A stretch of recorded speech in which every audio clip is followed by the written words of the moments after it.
Grabe, grabe yan. Thank you, Lord, kasi nandito po tayo sa main office ng The Freedom Project at po tayo ng Unlimited Network of Opportunities International Corporation. So, meron po tayong kasama ngayong isa sa mga retirado ng retired army from Zamboanga. So, nandito po siya ngayon. Kilalanin po natin. So, hello, sir. Good afternoon. Pakilala ka naman. Good morning, ma'am. Hi, good morning, Coach. Good morning, sir. Coach Chris. Good morning. At least nakita kita ng personal. Ako pala si Val De Leon from Zamboanga City, isang retired na Philippine Army. Dito kami ngayon sa main office para kumuha ng chicken ng aking downline. Grabe. Galing din ng Zamboanga del Norte. At dito, nag-meet kami ni Coach Chris, ang aming share nag-share sa amin sa successful sa Team Thunders ng kanyang success story. Hindi nakaka-miss ka talaga, Coach. Ang galing mo talaga. So, sir, ano masasabi mo sa mga kapwa mo retirado na hindi pa kasali dito?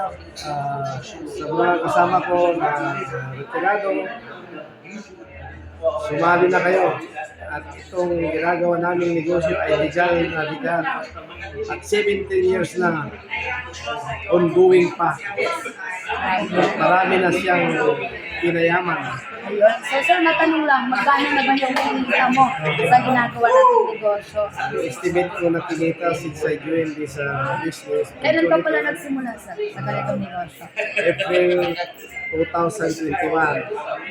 So, ngayon, sir, magkano na kayo Kinita ko ay around 480,000 na. Grabe yan. So, retired, but not Part-time only, part-time na. Hindi Part-time. ako nagkaroon ko full-time. Ayun. Alam mo naman, mamanis tayo ng opisina. Yes. Hindi natin basta-basta iwala. Tama, tama. Kaya, grabe sir, congratulations sa success mo sa ating negosyo, no? So, alam ko mas marami pang parating na blessings na ibibigay sa iyo ng Panginoon.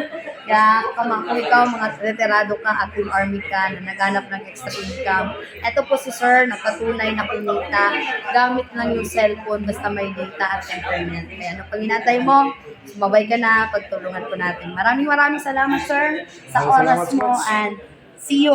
See you sa- Grabe yan. Thank you. Sige.